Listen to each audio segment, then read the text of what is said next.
नमस्कार, मी अरविंद कड. तुम्ही पाहत आहात महाटॉक्स लाईव्ह. महाटॉक्स लाईव्हमध्ये तुमच्या सगळ्यांचं स्वागत आहे. आजच्या दिवसभरातील 5 महत्त्वाच्या घडामोडींचा आढावा आपण या लाईव्हमध्ये घेणार आहोत. त्यातली पहिली महत्त्वाची बातमी आहे ती म्हणजे 500 वर्षानंतर आज अखेर प्रभू श्रीराम जे आहेत ते अयोध्येमध्ये विराजमान झालेले आहे. राम मंदिरामध्ये त्यांची प्राणप्रतिष्ठा जी आहे ती झालेली आहे. देशाचे पंतप्रधान नरेंद्र मोदी यांच्या हस्ते ही आहे जी प्राणप्रतिष्ठा झालेली आहे. दरम्यान आजचा हा दिवस खूप महत्त्वाचा होता. देशभरात आज अत्यंत उत्साहाचं वातावरण होतं. देशभरात दिवाळी साजरी करण्यात आली आहे आणि आज अखेर जी अनेक वर्षांची किंबहुना 500 वर्षांपासूनची जी इच्छा होती, ती आज अखेर पूर्ण झालेली आहे. देशाच्या पंतप्रधानांनी राम मंदिर जे आहे त्यांचं उद्घाटन सोहळा त्यांच्या हस्ते पार पडला. दरम्यान या सोहळ्याला अनेक क्षेत्रातील म्हणजे सामाजिक, आध्यात्मिक, राजकीय, कला आणि क्रीडा क्षेत्रातील अनेक मान्यवर जे होते ते या सोहळ्यासाठी उपस्थित राहिले होते. त्याचबरोबर आर-एस-एसचे सरसंघचालक मोहन भागवत हे सुद्धा या सोहळ्यासाठी उपस्थित होते. अनेक उद्योगपती असतील, त्यामध्ये मुकेश अंबानी, अनिल अंबानी, अदानी यासारखे मोठे उद्योगपती सुद्धा या सोहळ्यासाठी उपस्थित राहिले होते. दरम्यान हा सोहळा जेव्हा पार पडला तेव्हा ज्या राम मंदिराची प्राणप्रतिष्ठा होत असताना ज्या महत्वाच्या 84 सेकंदमध्ये ही जी मूर्तीची प्राणप्रतिष्ठा करण्यात आली. दरम्यान हे सगळं होत असताना गर्भगृहात स्वतः नरेंद्र मोदी पंतप्रधान, त्याचबरोबर सरसंघचालक मोहन भागवत, त्याचप्रमाणे उत्तर प्रदेशचे मुख्यमंत्री योगी आदित्यनाथ आणि उत्तर प्रदेशच्या राज्यपाल आनंदीबेन पटेल हे चौघे मान्यवर उपस्थित होते. आणि त्याचबरोबर मंदिराच्या बाहेर सुद्धा लाखोंचा जनसमुदाय यावेळेस आपल्याला पाहायला मिळाला. एकंदरीतच जे राम भक्त होते ते देशाच्या कानाकोपऱ्यातून आज जे आहे ते राम मंदिराच्या ठिकाणी जमलेले आपल्याला पाहायला मिळालं.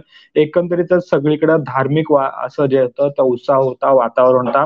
दरम्यान ही प्राणप्रतिष्ठा झाल्यानंतर देशाचे पंतप्रधान नरेंद्र मोदी यांनी भाषण केलं आणि या भाषणात त्यांनी अनेक मुद्दे मांडले. त्यात त्यांचा महत्वाचा मुद्दा होता तो म्हणजे आज 22 जानेवारी 2024 हा भारताच्या नवचक्राचा आजपासून सुरुवात झालेली आहे. इथून पुढच्या येणाऱ्या 1000 वर्षाचं जे काय 1000 वर्षाचं प्लॅनिंग जे आहे ते इथून पुढे सुरू होणार आहे. येत्या 1000 आणि ही तारीख जी आहे ती कॅलेंडरवर लिहिली जाईल आणि ही या नव्या काळाच्या चक्राची सुरुवात असणार आहे. आजपासून 1000 वर्षानंतरही लोक या तारखेबद्दल बोलतील आणि या क्षणाबद्दल बोलतील असं सुद्धा नरेंद्र मोदी यांनी सांगितलं. दरम्यान नरेंद्र मोदी आपल्या भाषणात काहीसे भावूक झालेलं सुद्धा आपल्याला पाहायला मिळालं. त्यांनी असं सांगितलं की मला प्रभू श्रीरामाची माफी मागायची आहे. आपल्या त्यागात आणि प्रयत्नात अशी कमतरता होती की आपण हे काम इतके शतकांपासून करू शकलो नव्हतो, परंतु आज ती उणीव भरून निघाली आहे आणि मला विश्वास आहे की प्रभू श्रीराम आपल्यामध्ये आपल्याला माफ करतील. नरेंद्र मोदी नक्की काय म्हणलेत आपण पाहूयात.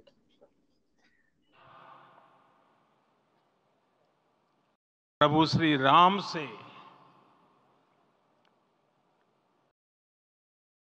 क्षमा याचना भी करता हूं। हमारे पुरुषार्थ, हमारे त्याग, तपस्या में कुछ तो कमी रह गई होगी कि हम इतनी सदियों तक ये कार्य कर नहीं पाए। आज वो कमी पूरी हुई है।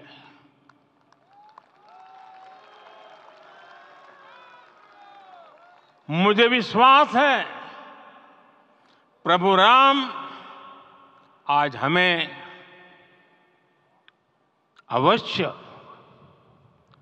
क्षमा करेंगे। राम भारत की आस्था है, राम भारत का आधार है, राम भारत का विचार है, राम भारत का विधान है, राम भारत की चेतना है, राम भारत का चिंतन है, राम भारत की प्रतिष्ठा है, राम भारत का प्रताप है, राम प्रवाह है, राम प्रभाव है, राम नेति भी है, राम नीति भी है, राम नित्यता भी है, राम निरंतरता भी है, राम विभु है, विशद है, राम व्यापक है, विश्व है, विश्वात्मा है। और इसलिए जब राम की प्रतिष्ठा होती है तो उसका प्रभाव वर्षों या शताब्दियों तक ही नहीं होता, उसका प्रभाव हजारों वर्षों के लिए होता है। मैं आज तर आपण बघितलं की देशाचे पंतप्रधान नरेंद्र मोदी यांनी असं सांगितलं की आज आमचा राम आलेला आहे. शतकानुशतकांच्या प्रतीक्षेनंतर आमच्या रामाचे आगमन इथं झालेले आहे. जो काही त्याग असेल, तपश्चर्या असेल, त्यानंतर हा प्रभू राम आलेला आहे आणि तो आता कुठल्याही झोपडीत किंवा तंबूत राहणार नाही, तर तो मंदिरात राहील. त्याचप्रमाणे नरेंद्र मोदी असे म्हणाले की राम फक्त वर्तमान नसून तो शाश्वत आहे. राम ही आग आग आग नाही तर ऊर्जा आहे. राम ही भारताची प्रतिष्ठा आहे. राम ही मित्रता आहे, विश्व आहे. राम ही अग्नी नाही, ऊर्जा आहे. राम हा वाद नाही तर राम हा उपाय आहे. अशा प्रकारे रामाबद्दलचे अनेक जे शब्द आहेत ते नरेंद्र मोदींनी आज देशवासियांना सांगितले. एकंदरीतच हे सगळं सांगत असताना मोदी आपल्याला भावूक झालेले पाहायला मिळाले. परंतु हे सगळं होत असताना देशभरात मात्र अगदी उत्साहाचं वातावरण होतं. महाराष्ट्रात सुद्धा ठिकठिकाणी भाजपच्या कार्यकर्त्यांकडून असून किंवा सर्वसामान्य जनतेने सुद्धा जय श्रीरामचा नारा देत आजचा जो हा उत्सव होता किंवा आजचं जे आहे प्राणप्रतिष्ठा सोहळा जो होता अयोध्येमध्ये रंगणारा, तो देशभरामध्ये साजरा झाला. ठाण्याच्या कोपिनेश्वर मंदिरात राज्याचे मुख्यमंत्री एकनाथ शिंदे यांनी हा सोहळा लाईव्ह बघितला. तर नागपूरमध्ये उपमुख्यमंत्री देवेंद्र फडणवीस यांनी हा सोहळा लाईव्ह बघितला. त्याचप्रमाणे राष्ट्रवादीच्या अजित पवार गटाकडनं सुद्धा या सोहळ्याचं लाईव्ह प्रक्षेपण करण्यात आलं होतं. सुनील तटकरे यांनी सुद्धा यावर प्रतिक्रिया देताना असं सांगितलं की आता रामराज्य येईल असं वाटतंय. त्याचप्रमाणे सरसंघचालक मोहन भागवत यांनी सुद्धा जेव्हा नरेंद्र मोदी यांच्या नंतर भाषण केलं त्यावेळेस त्यांनी सुद्धा असं सांगितलं की आता राम मंदिर आलेलं आहे, आता रामराज्य येईल. अशा प्रकारे काम आपलं भारतामध्ये झालं पाहिजे. एकंदरीतच हा सोहळा भारताच्या संस्कृतीच्या दृष्टीने आणि आध्यात्मिक दृष्टीने खूप महत्वाचा होता आणि हा सोहळा अखेर आता पार पडलेला आहे.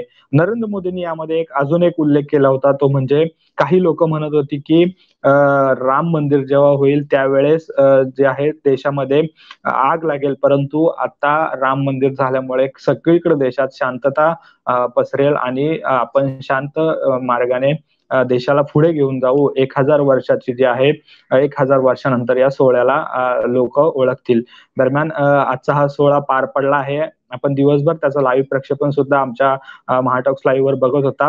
दरम्यान हा सोहळा पार पडत होता, परंतु महाराष्ट्रात दुसऱ्या एका सोहळा जो आहे तो पार पडत होता.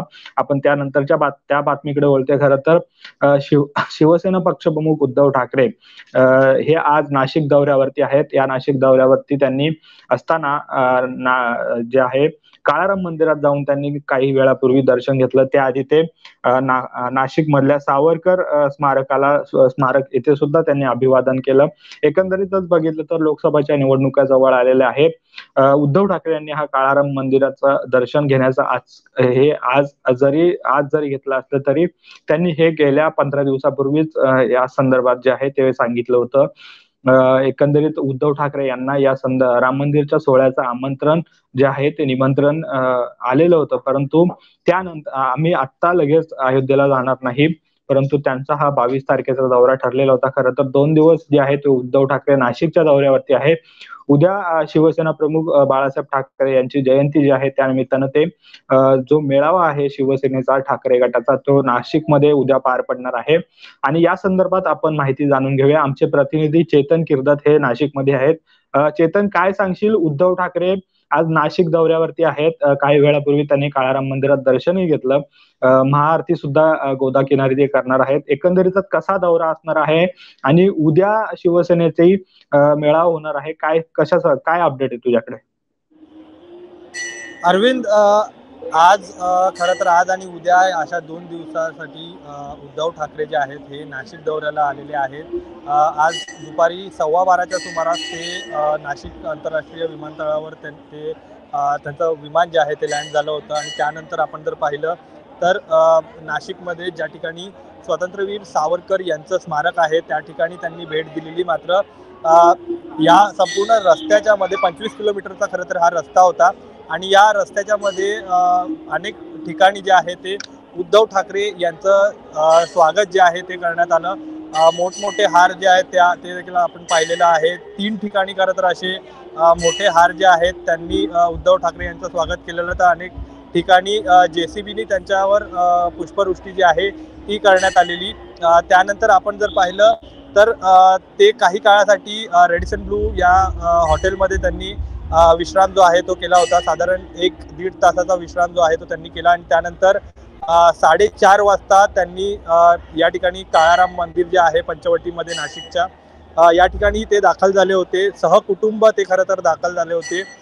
दोन्ही मुलं होते यावेळेस त्यांची, आदित्य ठाकरे आणि तेजस ठाकरे हे दोन्ही मुलं जे आहेत ती या ठिकाणी काळाराम मंदिरात दाखल झाली होती आणि सहकुटुंब त्यांनी प्रभू श्रीरामांची जी मूर्ती आहे या ठिकाणी काळाराम मंदिरात या मूर्तीची पूजा जी आहे ती केलेली आहे. अतिशय महत्त्व जे आहे हे या काळाराम मंदिराला देखील ऐतिहासिक महत्त्व जे आहे ते प्राप्त झालेलं आहे. आपण जर पाहिलं तर 14 वर्षाचा जो वनवास प्रभू श्रीरामांनी केला होता, त्या वनवासातली काही वर्ष जी आहेत ती याच नाशिकच्या पंचवटीमध्ये त्यांचा वनवास जो आहे तो गेला होता. म्हणून हे मंदिर जे आहे या मंदिराला तसा ऐतिहासिक वारसा देखील आहे आणि महत्त्व देखील आहे. आणि त्याच पार्श्वभूमीवर ज्या पद्धतीनं उद्धव ठाकरे यांनी यापूर्वीच हा दौरा जो आहे हा घोषित केलेला आणि त्यानंतर आज 22 तारखेला एकीकडे अयोध्येमध्ये प्रभू श्रीरामांच्या मूर्तीची प्राणप्रतिष्ठा पंतप्रधान नरेंद्र मोदी यांच्या हस्ते झाली, तर दुसरीकडे आपण जर पाहिलं तर संघर्ष ज्या ठिकाणी प्रभू श्रीरामांनी केला ती ही पंचवटीची भूमी आहे. या पंचवटीच्या भूमीमध्ये उद्धव ठाकरे यांनी आज दाखल होत या काळाराम मंदिरमध्ये त्यांनी पूजा जी आहे ती सहकुटुंब केलेली आहे.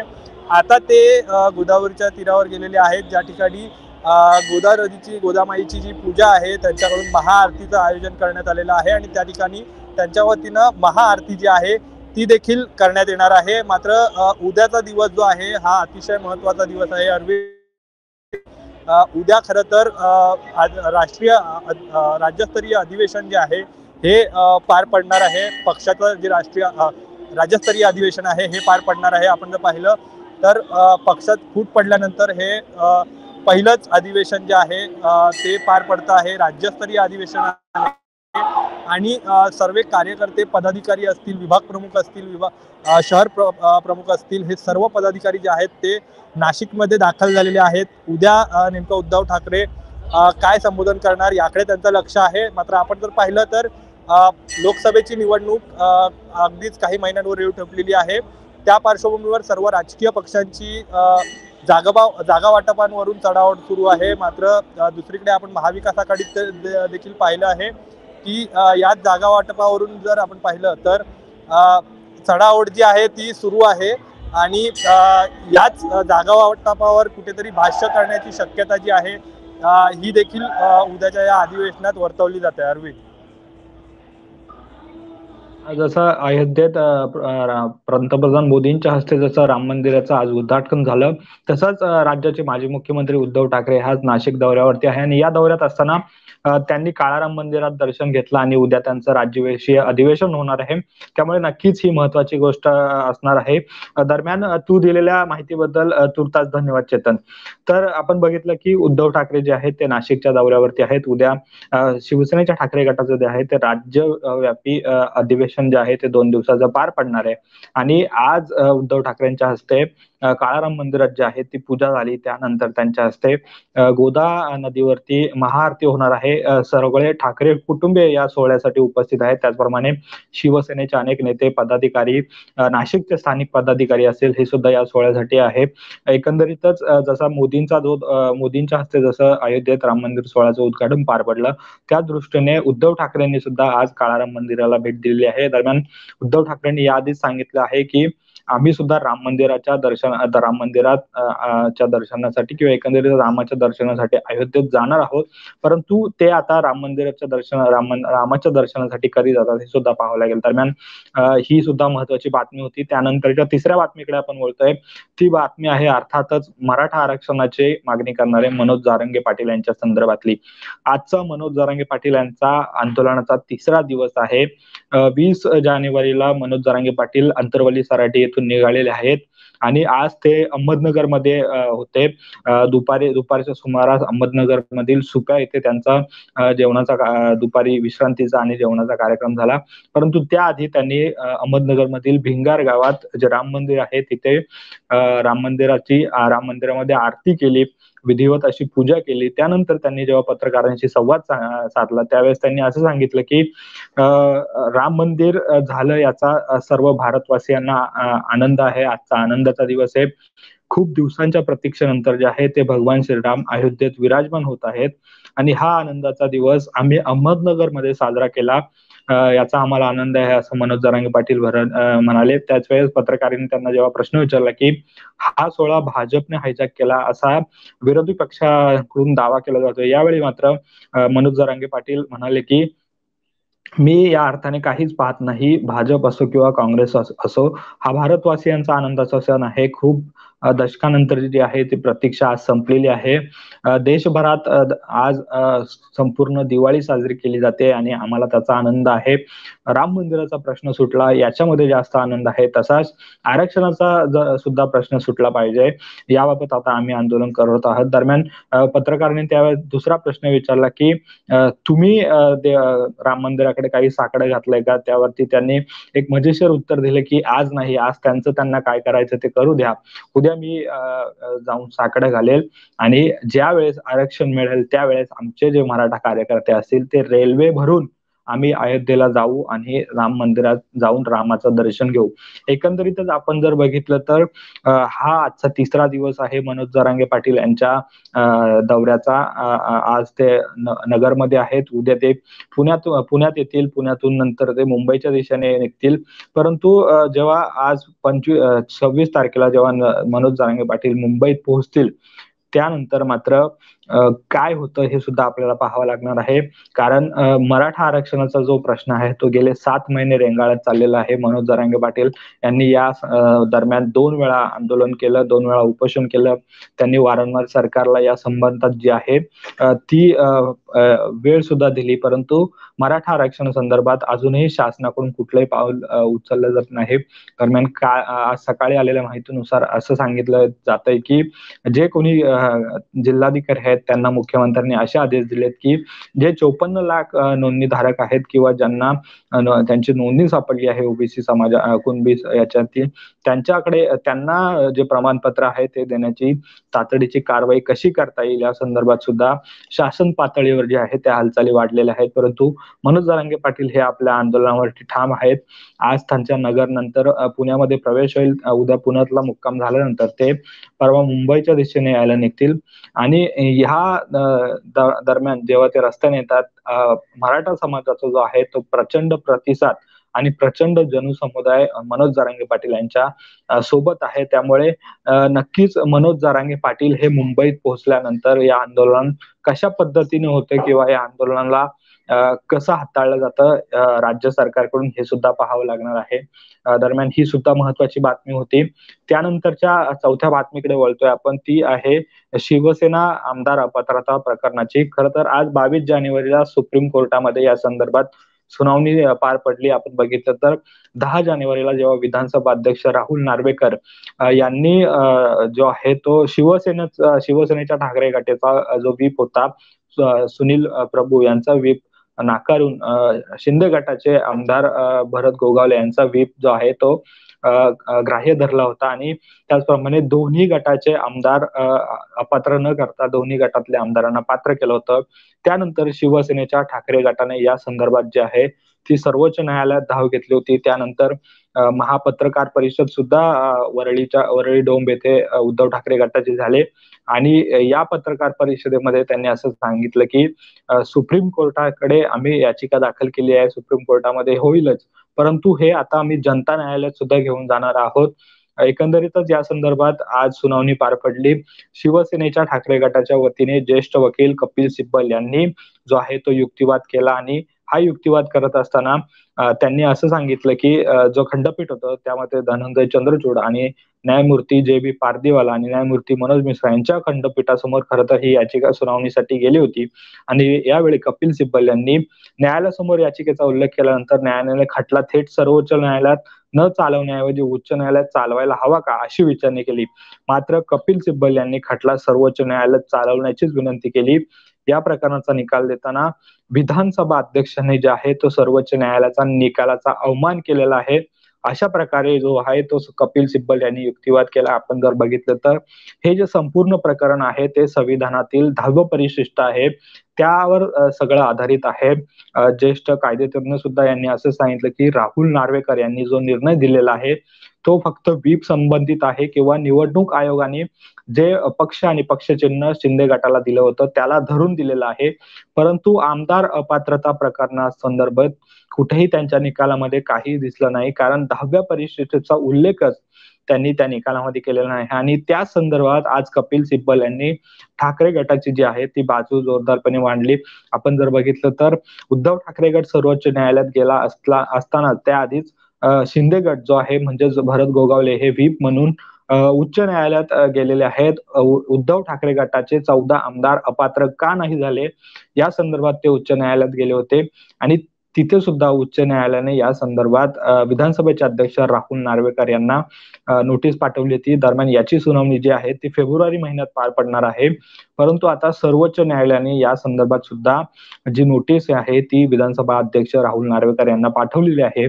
आणि तुम्ही असे या याचिकेवर सुनावणी घेताना त्यांनी असं सांगितलं की या संदर्भात राहुल नार्वेकर यांनी पुढील 15 दिवसात म्हणजे 2 आठवड्यात जे आहे ते उत्तर द्यावं असं प्रकारचे निर्देश जे आहेत ते सुप्रीम कोर्टाने राहुल नार्वेकर यांना दिलेले आहेत. एकंदरीत आपण बघितलं तर उच्च न्यायालय आणि सर्वोच्च न्यायालयाकडून राहुल नार्वेकर जे विधानसभा अध्यक्ष आहेत त्यांना नोटीस आल्यामुळे कुठेतरी राहुल नार्वेकर सुद्धा अडचणीत येऊ शकतात का अशी सुद्धा राजकीय वर्तुळात स्थिती आहे किंवा बोललं जात आहे.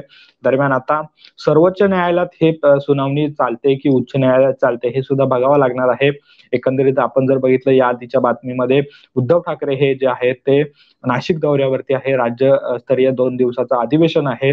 आता या संदर्भात आजच्या या सुनावणी संदर्भात उद्या उद्धव ठाकरे त्यांच्या सभेमध्ये काय राज्यस्तरीय अधिवेशनात काय बोलतात का हे सुद्धा पाहावं लागणार आहे. दरम्यान ही सुद्धा राज्याच्या राजकारणाच्या दृष्टीने महत्वाची बातमी होती. आता उच्च न्यायालयात या संदर्भात काय होतं किंवा 2 आठवड्यांनी सर्वोच्च न्यायालयात काय होतं, राहुल नार्वेकर या नोटीसला कसं उत्तर देतात हे सुद्धा पाहावं लागणार आहे. दरम्यान ठाकरे गट शिंदे आणि ठाकरे गटाचे नेते असतील किंवा प्रतोद असतील यांच्या अजून यावर प्रतिक्रिया येणं बाकी आहे. हे नेते नक्की काय प्रतिक्रिया देतात हे सुद्धा आपल्याला पाहावं लागणार आहे.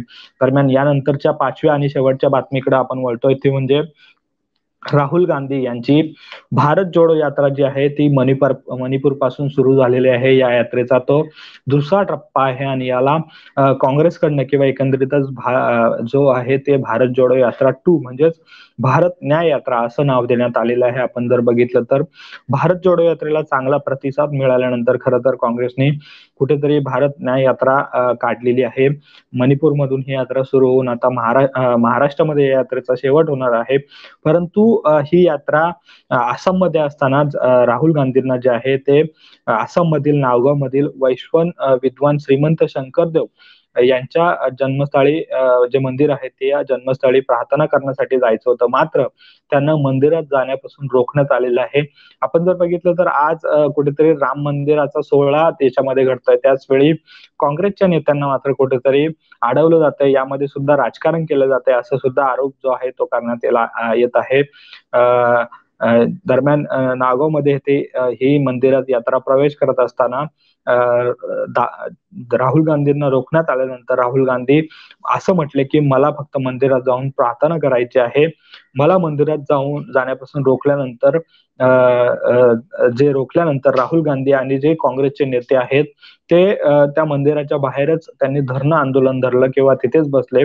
या संदर्भात जे आहे अनेक कार्यकर्त्यांनी सुद्धा राहुल गांधींच्या या भूमिकेला समर्थन दिलं आणि राहुल गांधी जे आहेत ते मंदिरात जाण्यापासून रोखल्यानंतर त्यांनी एक प्रकारे संताप देखील व्यक्त केलेला आहे. त्यांनी जे मंदिर प्रशासन आहेत तेथील अधिकारी किंवा पोलीस अधिकारी आहेत त्यांना विचारलं की मंदिरात कोण जाणार हे आता पंतप्रधान ठरवणार का, आम्ही कुठली समस्या निर्माण करायची नाही, फक्त मंदिरात जाऊन पूजा करायची आहे अशा प्रकारे राहुल गांधी यांनी सांगितलेलं आहे.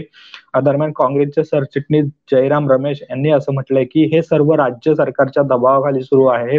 काँग्रेसच्या 2 आमदारांनी मंदिर मॅनेजमेंट कडून जो आहे तो वेळ मागितला होता, मंदिर व्यवस्थापनालाही कोणतीही अडचण नव्हती, परंतु राज्य सरकार जे आहे ते कुठेतरी मंदिर प्रशासन असेल किंवा स्थानिक प्रशासन असेल आणि पोलीस प्रशासन असेल यावरती दबाव आणते आणि कुठेही राहुल गांधींना या मंदिरात जाण्यापासून जे आहे ते रोखत आहे. एकंदरीतच आपण जर बघितलं तर आज अयोध्येमध्ये हा सोहळा सुरू होत असताना म्हणजे राम मंदिराची प्राणप्रतिष्ठा होत असताना काँग्रेसच्या नेत्यांना कुठेतरी आढळलं जातं. यावरून काँग्रेसने थेट भाजपवरती निशाणा साधलेला आहे.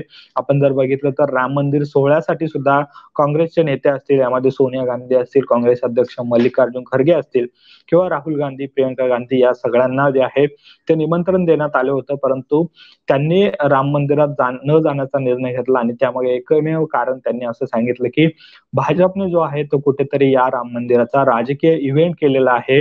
अजून मंदिराचं काम पूर्णपणे बाकी आहे, परंतु कुठेतरी मार्च एप्रिल मध्ये लोकसभा निवडणुका आलेल्या आहेत आणि त्याला धार्मिक रंग देऊन जो आहे ते भाजपने या संदर्भात जो आहे तो राजकीय इव्हेंट केलेला आहे असा आरोप जो आहे तो काँग्रेसकडून करण्यात आला होता.